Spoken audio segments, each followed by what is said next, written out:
आपण पाहत आहात कराड टुडे न्यूज। पुणे बेंगलोर महामार्गावर आज सायंकाळपासून कराड कोल्हापूर लेनवर नांदलापूर बाजूने मलकापूर बैल बाजारकडे उलट दिशेने जाणाऱ्या वाहनामुळे तसेच या ठिकाणी कराड शहर वाहतूक नियंत्रण शाखेचे कर्मचारी नसल्याने वाहतूक प्रचंड जाम झाली असून रुग्णवाहिकेलाही विरुद्ध दिशेने जावे लागत आहे।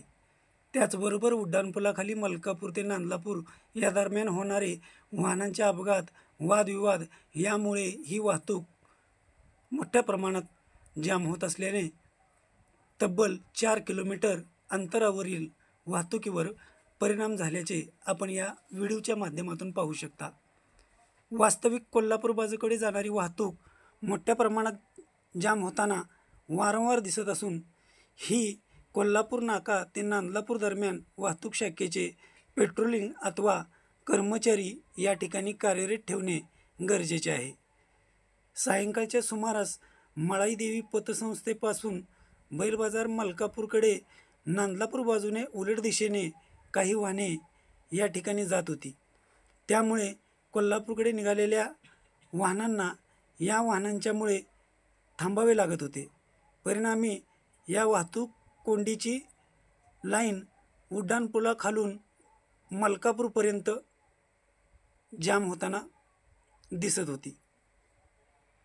मळाईदेवी पतसंस्थेनजीक तसेच या ठिकाणी असणाऱ्या बोगदा परिसरात ही सायंकाळची दृश्य आपण पाहू शकता।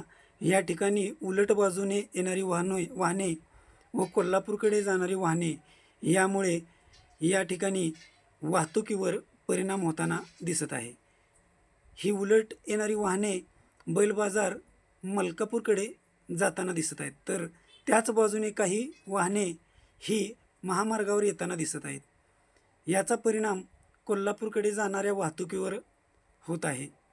याच ठिकाणी वाहतूक पोलीस कर्मचारी तैनात ठेवणे गरजेचे आहे। मात्र या शाखेचे वाहतूक शाखा प्रमुख याकडे गांभीर्याने पाहताना दिसत नाहीत। या ठिकाणची नेमकी परिस्थिती आपण या व्हिडिओच्या माध्यमातून पाहू शकता। या ठिकाणी होत असलेली ही वाहतूक कोंडी मागे उड्डाणपुलापर्यंत तसेच उड्डाणपुलाच्या बाजूला कोल्हापूरकडे जाणाऱ्या सर्व्हिस रस्त्यावरही वाहतूक मोठ्या प्रमाणात जाम होताना दिसत आहे। त्यामुळे अनेक वाहनचालकांना तात्काळ या वाहतुकीत थांबावे लागताना दिसत आहे।